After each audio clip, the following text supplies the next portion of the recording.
रामराम मंडळी, कसे आहात? आवळ्याचा सीझन शेवटच्या टप्प्यात आहे. सीझनच्या सुरुवातीला जवळपास 2 टन आवळ्याची प्रक्रिया आम्ही केली होती. ग्राहकांच्या येणाऱ्या पुन्हा मागणीमुळे आम्ही सीझनच्या शेवटच्या टप्प्यात जवळपास 400 किलो आवळ्याची प्रक्रिया करत आहोत.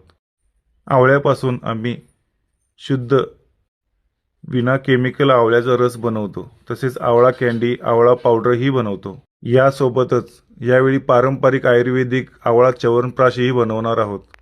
आवळा आरोग्यासाठी खजिनाच आहे. आवळा केसांसाठी, त्वचेसाठी, डोळ्यांच्यासाठी अतिशय गुणकारी आहे. आवळा पित्तनाशक, वेट कंट्रोल आणि रक्तातील साखर नियंत्रित करण्यासाठी मदत करतो. तसेच रोगप्रतिकार शक्ती प्रचंड वाढवून शरीर सशक्त आणि मजबूत बनवतो. त्रिफळा चूर्णापैकी आवळा चूर्ण हे सर्वात महत्त्वाचे आहे. धन्यवाद. रत्नप्रकाश आयुर्वेद, चांदेकरवाडी.